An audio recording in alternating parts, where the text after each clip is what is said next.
예. 오늘이 며칠이죠? 예, 이 언급을 안 하고 지나갈 수가 없습니다. 6월 25일인데요. 우리 한국은 6.25 이렇게 부릅니다. 6월 25일을 6.25 이래서 6월 25일에 한국에 불행하게도 전쟁이 일어났던 그런 날입니다. 예, 북한에서 남침을 함으로 말미암아 6월 25일 날 6.25 사변, 또 6.25 전쟁, 또는 뭐 코리안 워 해서 한국 전쟁 뭐 여러 이름으로 부르는데 오늘이 딱 73년 되는 해예요. 73년. 우리 여기 권흥식 은퇴 장로님이 딱 1950년에 태어나셨어요. 딱 저 장례 한번 이래서 보세요. 또 지금 자 여기 전쟁 일어난 지가 요렇게 됐다는 이야기예요. 전쟁 일어난 지가 이렇게 그때 태어나셔서 전쟁 가운데 하나님이 살려주셔갖고 우리 토론토 꿈의 교회 장로님 되시고 은퇴까지 이렇게 하셨는데 전쟁 때 굉장히 많이 죽었습니다. 남북 합해서 통계가 정확하지 않아요. 어떤 데서는 500만이 죽었다 그러고 어떤 데서는 300만이 죽었다 그러고 숫자를 헤아릴 수 없을 정도로 정말 많은 사람들, 우리 아이들 마음에 안 와닿을지도 할지도 모르겠는데 하여튼 3 밀리언 people, 5 밀리언 이거 엄청납니다. 지금 러시아하고 우크라이나 지금 전쟁이 1년이 넘었는데 지금 사상자가 러시아 우크라이나 합쳐서 이것도 뭐 정확하진 않아요. 어쨌든 200,000, 그러니까 20만 이상이 죽었습니다. 지금 20만 이상이. 그렇다면 우리 한국 전쟁에서 300만 500만이 죽었다는 것은 비극 중에 비극, 엄청난 사람들이 죽은 거예요. 지금 우크라이나도 러시아의 그 미사일 공격으로 말미암아 도시가 곳곳에 파괴되었는데 이제 전쟁이 멈춰도 문제는 복구가 문제라. 전쟁 후에 도시를 복구하는 게 얼마나 어려운지 몰라요. 그냥 돈이 쏟아 부어야 복구할까 말까요. 그런데 우리나라가 1950년에서 몇 년 전쟁을 했느냐? 3년 전쟁했습니다. 1953년 7월 달까지 전쟁 종전 협약이 일어날 때까지 완전히 3년을 전쟁했으니까 파괴가 되지 않은 곳이 없습니다. 전부 다 파괴됐어요. 근데 그렇게 완전히 파괴됐는데 지금 우리가 G10, G7 뭐 이렇게 부르지 않습니까? 우리 유엔에도 비상임 이사국으로 이번에 뭐 올라간다 그런 이야기도 하는데 획기적으로 73년 만에 이렇게 복구되고 회복되는 것은 거의 미러클입니다. 기적입니다. 일어날 수가 없어요. 한국 전쟁 때 한국 전쟁이 일어났을 때 미국의 트루먼 대통령이셨는데 한국 전쟁 참전을 결정한다는 것 자체가 기적이고요. 유엔이 16개국 그죠? 16개 나라가 젊은이들이 한국 알지도 못하는 한국을 구하겠다고 왔어요. 근데 유엔 16개국이 참전하기 위해서는 유엔 상임이사회가 있습니다. 유엔 상임이사회에 5개 나라가 있어요. 거기 지금으로 치면은 미국, 러시아, 중국, 영국, 프랑스 5개 나라가 있는데 한 나라라도 나는 싫어, 한 나라라도 거부권을 행사하면 결정을 할 수가 없어요. 그런데 그때 지금부터 지금까지 중에 유례가 없어요. 딱 한 번 유엔 16개국이 참전한 거는 우리나라 한국전쟁밖에 없어요. 근데 그 결정할 때 소련이 없었어요. 러시아가 들어오기 전에 소련이었는데 소련이 불참을 했습니다. 왜 불참을 했는지는 알 길이 없어요. 뭐 여러 가지 설이 있습니다만은 어쨌든 하나님께서 유엔 16개국이 참전하게 하셔서 대한민국이 수복이 되고 전쟁에서 회복이 되고 오늘 이렇게 우리가 이 디아스포라 한국 사람이 전 세계 가도 요즘은 뭐 K-팝, K-드라마, K-문화 때문에 한국 사람이 굉장히 인기가 많다 그래요. 그러니까 그런 거 생각하면 우리가 너무 감사하고 오늘 6월 25일 특별히 또 주일인데 우리가 하나님께 감사하고 그 다음에 대한민국 특별히 이 좋은 캐나다에서 우리가 살게 된 것을 우리가 잠시라도 감사하는 시간을 가져야 되지 않을까 이제 그런 생각을 하게 됩니다. 이 모든 것 가운데 우리 하나님께서 허락하신 그 자유와 그 은혜에 대해서 우리 한번 박수로 감사하겠습니다. 감사합니다 하나님. 예. 인간이 하나님을 알 길이 있을까요 없을까요? 인간이 하나님을 알 길이 있습니까 없습니까? 뭐 있겠다고 하겠죠. 근데 사실은 진짜 하나님을 인간이 스스로 알 수 있는 길이 없어요. 인간이 하나님을 알 길은 유일하게 하나밖에 없어요. 왜? 여러분 하나님 보입니까 안 보입니까? 근데 보인다고 하는 사람도 있다고. 그러면 이제 내가 할 말이 없다. 보인다고 하는 사람이 있어요. 네. 보일 수도 있어요. 그거 뭐 알 길이 없죠. 사람의 그걸 뭐 알 길은 없어요. 그러나 우리가 어쨌든 육신의 눈은 여러 종류의 눈이 있어요. 마음의 눈도 있고 영안도 있고 여러 눈이 있는데 어쨌든 우리가 지금 보고 있는 이 눈으로는 하나님을 볼 길이 없어요. 그죠? 우리가 보고 있는 게 다도 아니에요. 우리가 볼 수 없는 게 너무 많죠. 독수리의 눈이 매섭다 그러잖아요. 마사이족이라든지 이런 사람들은 우리하고 눈이 다르다 그러지 않습니까? 굉장히 멀리까지 보는데, 근데 우리가 하나님을 볼 길이 없어요. 그런데 하나님을 볼 수 있는 유일한 길은 하나님이 우리에게 보여줄 때만 볼 수 있어요. 하나님이 우리에게 야 내가 하나님이야, 내가 너를 만든 크리에이터 창조자야, 이렇게 보여줄 때 우리는 하나님을 알 수가 있어요. 그걸 계시라고 부릅니다. 레벨레이션, 계시라고 불러요. 그래서 이 기독교를 계시의 종교라고 불러요. 계시의 종교. 어쨌든 감사하고 뭐 날아다니는 것도 감사하고, 이 계시라는 것은 보여준다는 의미죠. 숨겨졌던 것을 열어서 보여준다는 의미인데 하나님이 보여줘요. 보여주니까 우리가 창조주가 있다, 하나님이 있다, 우리가 믿고 하는 거예요. 근데 이 계시가 두 종류가 있어요. 자연 계시가 있고 특별 계시가 있어요.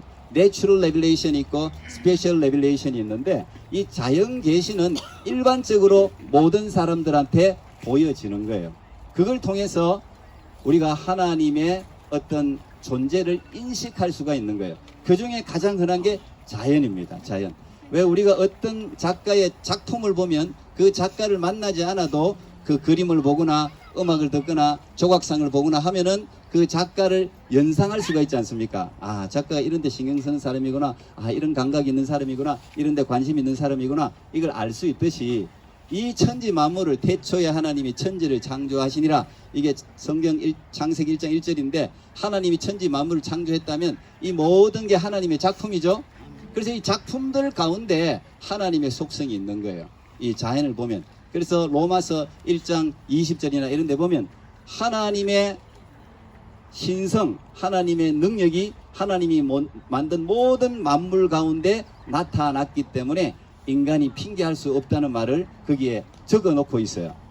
하나님이 만드신 모든 곳에 내가 신이다, 내가 너희들 창조했다, 창조주가 있다, 이걸 보면 안다는 것이죠. 이 자연을 보면 시편 19편에도 보면 하늘이 하나님의 영광을 선포한다 그래요. 하늘이 하나님의 영광을 선포한다. 궁창, 이 창공이 하나님의 솜씨를 드러내는도다, 이런 말씀이 있습니다. 그러니까 우리 하늘을 보고 이 하나님 지으신 세계를 보면 우리가 뭘 발견할 수 있어요? 하나님이 위대하구나, 하나님이 광대하구나. 우리가 혹시 우주 이제 앞으로는 또 뭐 돈을 주고 달나라 여행 그것도 이제 상품이 생긴다 그래요. 이제 돈 있는 사람은 그 가는 거예요. 이제 우주선 타고 이제 우주를 나가는 거예요.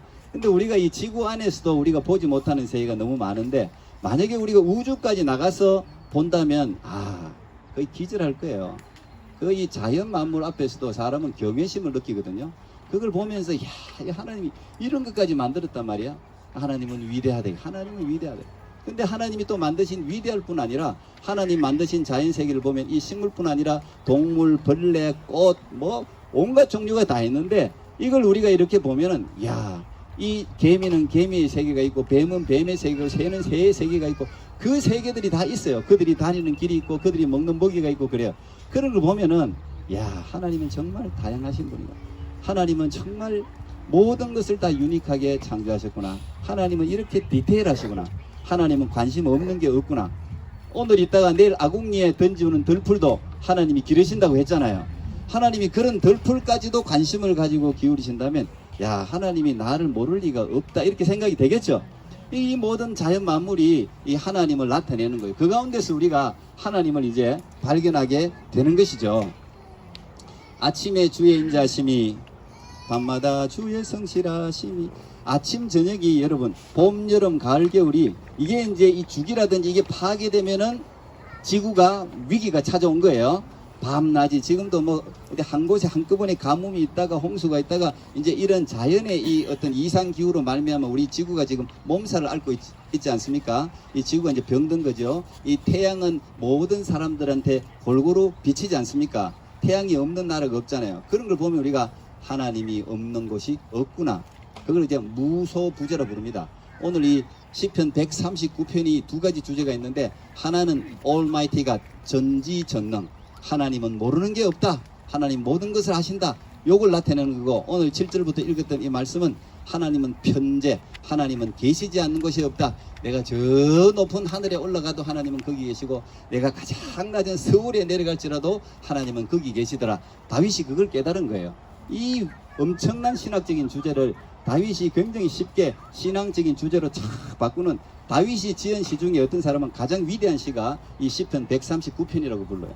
정말 여러분이 나중에 찬찬히 읽어보면 정말 위대하고 위안을 주는 그런 말씀이에요. 제가 옛날에 그 한국에서 그 대형교회 큰 교회에 있을 때 그 청년부를 제가 맡고 있었는데, 어느 날 새로 사람들이 많이 들어오는데 한 사람이 저한테 찾아와서 자기가 오늘 출소했다는 거예요. 감옥에서 오늘 출소했다는 거예요. 감옥에서 오늘 출소해서 자기가 하나님을 믿고 싶은데 그냥 큰 교회 보고 그냥 왔다는 거예요. 하나님을 알고 싶어서. 근데 손에 쪽지를 들고 있어요. 쪽지를 들고 있는데 이게 뭔지 누가 이걸 넣어줬는데, 이 말씀이 자기를 감옥에서 그냥 팍 가슴을 쳐가지고 자기가 거기서 하나님의 존재에 대한 어떤 인식을 하게 된 거예요. 그 말씀이 뭐냐면, 그 말씀이 오늘 이 139편, 제가 지금도 기억납니다. 제가 뭐 20몇 년 됐는데도 지금도 기억나요. 이 시편 139편 말씀을 손에 꼭 쥐고 저한테 이렇게 보여주던데, 이 말씀이었어요. 오늘 8절 9절, 내가 하늘에 올라갈지라도 거기 계시며 서울에 내 자리를 펼지라도 거기 계시니다. 내가 새벽 날개를 치며 바다 끝에 가서 거주할지라도 거기서도 주의 손이 나를 인도하시며 주의 오른손이 나를 붙드시리다. 이 말씀을 이제 저가 왔는데, 자기가 잊혀진 존재, 자기가 이제 이 죄를 지고 감옥에 와서 자기 인생이 망친 존재, 뭐 이렇게 이제 낙심과 분노를 가지고 있을 때 누가 이제 전도자가 전도를 했겠죠. 전도를 하면서 이 말씀을 쪽지에 적어서 손에 쥐어줬다. 근데 뭐 성령이 역사했겠죠. 이 말씀을 딱 읽는데, 하나님이라는 분은 내가 새벽 날개를 치며 저 바다 끝에 갈지라도 거기도 계시고, 여기 보니까 주의 손이 항상 어디 바다 끝에 거절, 주의 오른손이 나를 인도하시고 주의 오른손이 나를 붙드신다는 이 말씀이 자기 마음속에 굉장히 큰 위안을 준 거예요. 그래서 누군지 몰라도 하나님에 대해서 알고 싶다. 그래서 감옥에서 출소하자마자 찾아왔다는 거예요. 제가 그때 이제 그게 굉장히 너무 임팩 있게 저한테 다가와서 지금까지도 제가 기억하고 있는데, 여러분, 하나님은 여러분들이 어디 있든지 찾아내시는 분이죠. 하나님은 낮과 밤이 구별이 없어요. 캄캄한 밤에 우리가 밤에 어디 숨으면 못 보지 싶어도 하나님은 본단 말이에요. 여러분, 하나님 여러분을 다 보는 게 좋아요? 안 보는 게 좋아요? 이게 어떤 사람은 안 보는 게 좋다 그런다고요. 어떤 사람이 하나님 안 봤으면 하는 게 이런 게 있다고, 이게 우리가 그게 있어요. 이게 참 이게 모순이에요. 어떨 때는 안 봤으면 좋겠고, 어떨 때는 좀 봤으면 좋겠고. 어쨌든 간에 하나님은 참 놀랍게도 우리 나쁜 거는 눈 감아 주시고 우리 좋은 거는 참 기억하셔서 오래 그걸로 말미암아 상급을 베푸시는 그런 하나님이죠. 자, 이제 제가 이거 뭐 말씀 길게 하면 또 욕될 것 같으니까, 자, 이 하나님이 자연 계시뿐 아니라 하나님이 자연 계시 중에 가장 위대한 계시는 인간입니다. 인간, 하나님이 창조물 중에서 가장 위대한 창조물은 인간이에요. 인간만큼 하나님이 신경 쓰고 정성스럽게 하나님의 그 영을 불어넣어 갖고 만든 존재는 없어요. 그래서 우리가 이 인간을 자세히 살펴보면, 제가 인체의 신비라는 그 창조과학계 과학자가 적은 아주 오래된, 그것도 오래됐습니다. 제가 한 20몇 년 된 것 같은데, 제가 그 책을 읽고 받은 충격과 그 감격을 잊을 수가 없어요. 그 안에 그 과학자가 의학자니까 자기가 머리부터 발까지 사람의 이 하나님이 어떻게 만드셨는지를 쫙 기록해 놨는데, 이야, 그냥 우리가 뭐 내가 이리 움직이니까 그냥 움직이나 보다 생각하니, 여러분 오늘 여기 나오신 분들 다 보인 줄 믿습니다. 여기 아무나 못 나와요. 여기 올 수가 없어요. 움직이지 못하시는 분들이 많고요. 저도 옛날에 그 요로결석 때문에 한번 이 몰핀을 맞고 이제 입원한 적이 있는데, 와, 그거 완전히 5분도 못 견뎌요. 그 요로결석이 애 낳는 것보다 더 힘들다 그러더라고요. 진짜 저는 뭐 바로 몰핀을 바로 맞았는데, 그거 하나도 그리 어려운데 이 하나님께서 이 우리 모든 걸 또 오토매틱이죠. 우리 오토매틱이 아닌 게 어디 있어요? 사람이 과학을 AI도 마찬가지고 이 모델이 뭐냐? 인간이에요, 인간. 인간만큼 이렇게 만들 수가 없어요. 근데 이 겉으로 보이는 인간이 아니라 이 안에 하나하나 우리가 DNA라는, 요즘은 과학 때문에 이게 어떻게 구성되어 있는지 이게 하나하나 다 찾아내지 않습니까? 그런데 이걸 찾아내면 찾아낼수록 이 신비가 놀라운 거예요. 이 안에 호르몬이라든지 몇 프로 이 모든 것들이 그 하나하나가 너무 신기한 거예요. 그 중에 오늘 우리가 이 젊은이들도 있고 해서 제가 오늘 15절인가요? 여러분, 우리가 애를 중요한 게 언제부터 인간이냐? 임신을 하고부터 인간이냐? 정자와 난자가 만나서 셀이라는 걸 이루는데 이 셀이 형성됐을 때부터 인간으로 보느냐, 언제부터 인간으로 보느냐, 이거 굉장히 중요한 테마입니다. 화제입니다. 왜 그리 중요하냐? 이게 살인죄하고 관계되는 거예요. 이게 법적으로 이게 언제부터 인간으로 보느냐에 따라서 이게 살인죄가 적용될 수도 있고 안 적용될 수도 있기 때문에 법적으로 굉장히 논란이에요. 나라마다 다 틀려요. 보통 가장 빨리 치는 나라가 심장이 뛸 때부터 인간이라 그래. 그런 나라도 잘 없어요. 그게 심장이 언제부터 뛰느냐 뭐 저도 잘 모르는데 10주가 되면은 심장이 뛴대요. 10주가 되면은. 근데 대부분의 제가 찾아보니까 대부분의 나라들이 언제부터 인간으로 치냐면은 진통이 시작될 때. 진통이 시작될 때 인간이다. 그 다음에 거의 대부분의 나라는, 캐나다도 마찬가지고 대부분의 나라가 언제부터 인간으로 치냐? 얼굴을 엄마의 자궁에서부터 얼굴을 드러냈을 때, 밖으로 나오는 순간, 그 순간이 인간이라는 거예요. 그래, 그 순간에 뭘 누가 어떻게 잘못해가 죽이면 살인죄가 되는 거예요. 의사가 뭐 어떻게 살인죄가 되는 거예요. 근데 그 인간의 정의를 만약에 그 순간으로 인간을 정의하고 정자와 난자가 만나가지고 셀이 됐을 때 인간이 아니라 그러면 그때 유산을 하거나 하면 살인죄 적용이 안 되는 거예요. 간호사가 잘못하든 의사가 잘못하든 그거는 살인죄가 인정이 안 되는 거예요. 그래서 이게 굉장히 중요해요. 그런데 오늘 여러분 성경에 보면 우리가 이 기독교, 그래서 종교적인 대부분 인간의 정의는 가톨릭이나 기독교나 다 비슷해요. 오늘 여기 15절 16절 보면 내가 은밀한 데서 지음을 받고 땅의 깊은 곳에서 기이하게 지음을 받은 때 나의 형체가 주의 앞에 숨겨지지 못하였나이다. 내 형질이 이루어지기 전에 주의 눈이 보셨으며 나를 위하여 정한 날이 하루도 되기 전에 주의 책에 다 기록이 되었나이다. 이게 무슨 말이에요? 내 형질이 이루어지기 전에, 내가 이 안에서 인간의 모습, 심장이 갖춰지고 뭐 뼈가 갖춰지고 이런 거 하기 전에 벌써 정자와 난자가 만나서 하나의 세포가 구성되었을 때 하나님은 뭘 보고 계시다고요? 인간의 모습을 보고 계신다는 거예요. 벌써 그때부터 그 자체가 인간이 인간 될 모든 유전자가 그 안에 다 들어가 있는 거예요.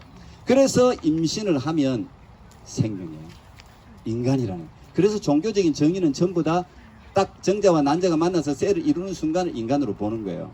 그래서 우리가 유산하지 말라 그러고 낙태하지 말라 그러고 하는 이유가 거기 있습니다. 오늘 여기 이 다윗이 얼마나 참 위대하게 써놨습니까? 형질이 이루어지기 전에.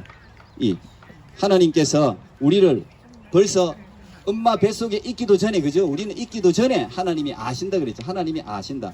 예. 오늘 이 139편에서 가장 많이 반복되는 단어는 아시나이다. 하나님이 아신다. 어디 가도 아시고 여기서도 알고 저기서도 알고 저기서도 알고 모든 걸 다 안다는 거예요. 그래서 오늘 이 마지막 17절에 하나님이여 주의 생각이 내게 어찌 그리 보배로우신지요 그 수가 어찌 그리 많은지요. 여기 이제 주의 생각을 다른 번역서로 보면 주의 Lord's plan, 하나님의 플랜을 이야기하는 거예요. 하나님이 우리 한 사람 한 사람이 잉태되는 순간에 이 사람을 향한 하나님의 계획을 가지고 있다는 거예요. 하나님의 계획은 선한 계획이겠죠. 그래서 우리가 인생을 살아가다가, 우리 젊은이들 인생을 살아가다가 나는 왜 이래, 나는 집안이 왜 이래, 나는 왜 이렇게 뭐 많아도 아니에요. 우리가 원망할 수 없는 게 내 인생을 누가 여기 보내셨다고요? 하나님이 보내셨다. 창조주 하나님, 이 모든 걸 만드신 창조주 하나님이 지금도 변함없이 이 자연 만물을 운행하고 계시잖아요. 아침 저녁으로 해가 떴다가 졌다가 이게 규칙적으로 이렇게 진행된다는 자체가 하나님의 성실하심이에요. 이게 깨지면 지구는 끝나는 거예요. 오늘 우리가 이 자연 만물을 보면 하늘 향해 두 팔 벌린 나무들같이 무럭무럭 자라나는 나무들같이, 뭐 옛날에 동요 우리가 대전 보면은 우리가, 저는 저만 그런 줄 알았는데 은혜 받은 모든 사람들이 공통적으로 다 똑같이 고백하더라고요. 하나님의 은혜를 받고 보면, 나오면 제일 먼저 찬양하는 게 자연이에요. 이 나무를 보면 너무 예뻐.